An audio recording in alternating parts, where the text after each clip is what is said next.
Hello everyone and welcome to this week's extension quick tip tutorial. In this one, I'm going to be showing you how to make an extension which contains multiple windows, and we're going to be taking a look at how you can either display these multiple extension windows in the extensions dropdown, or how you can hide certain ones and then navigate to them without having to have 1,000 different windows here stacked up.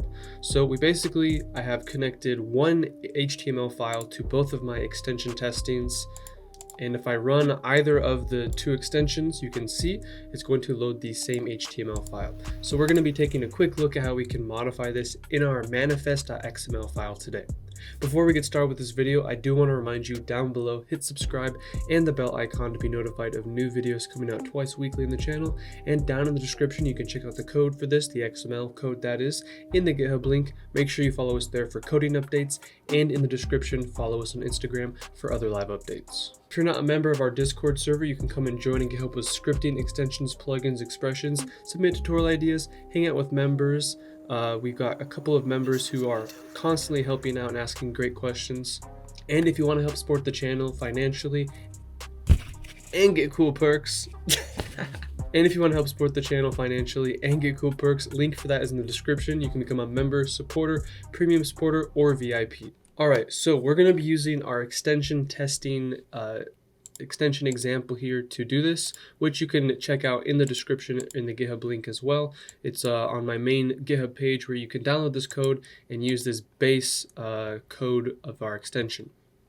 Now there's two things we need to do in order to have multiple windows in our one extension. The first thing is we need to add them under our extension list. So by default, your extension list in your manifest file should only usually have one extension. This is where we define all of the extensions inside of this sort of entire package. The other thing is that we need to put in the extension information down below inside of the dispatch info list. The dispatch info list, usually, if you're familiar with extensions, will contain everything inside of an extension tag, which contains the ID of your extension, the main HTML file it uses, the main script file it uses, whether you have Node.js enabled, and a whole bunch of other settings like the menu, or the menu is how it displays here, and some height and width options. So let's go ahead and take our already existing manifest and add a second extension into it.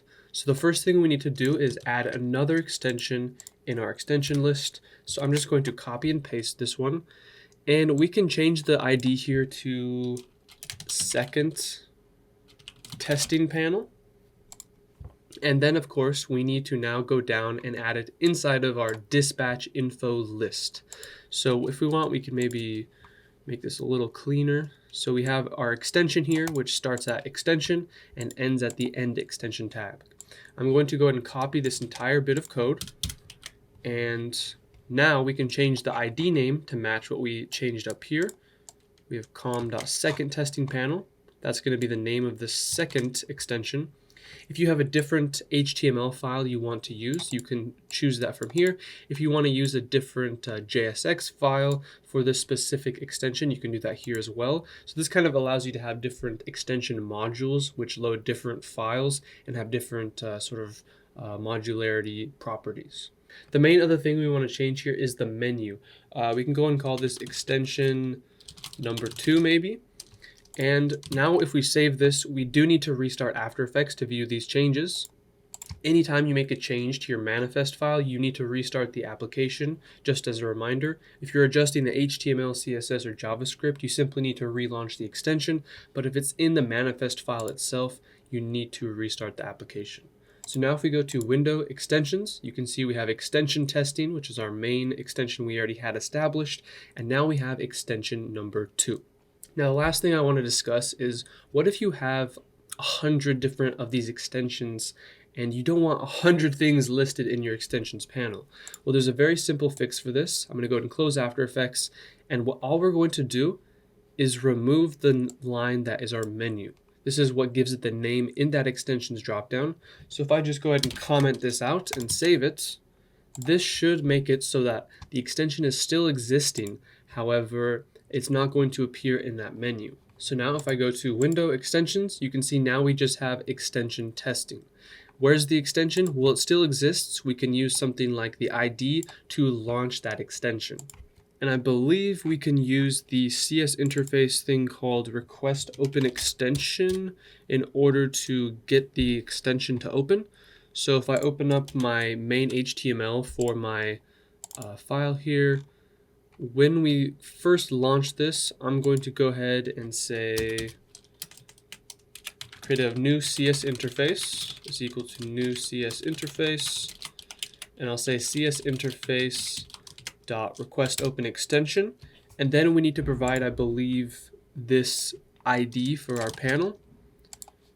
We can say that as an argument, and then after that I'm going to say alert done opening, just to make sure we're getting that far in the code. So now if I run extension testing, you can see it's done opening, and now we have both of our extensions loaded up. You can't really see the name on this one because it's we took it off the menu, but we have both of these extensions loaded up. They are using the same HTML file, but basically that's how you can hide them from the menu as well, and then use request open extension with the extension ID in order to later open that up. But that's gonna do it for this video, guys. I hope you enjoyed. If you did, hit the thumbs up button down below, hit subscribe and the bell icon to be notified of new videos coming out twice weekly on the channel. Down in the description you can get the XML code for this in the GitHub link, and you can also check out the extension testing code, which is the baseline for all of this. Be sure to follow us on GitHub for coding updates, and in the description follow us on Instagram for other live updates. If you're not a member of our Discord server, you can come and join and get help with scripting, extensions, plugins, expressions, and much more. And if you'd like to help support the YouTube channel and get cool perks, you can become a member, supporter, premium supporter, or VIP, link in the description. Thanks again for watching. We'll see you guys next time.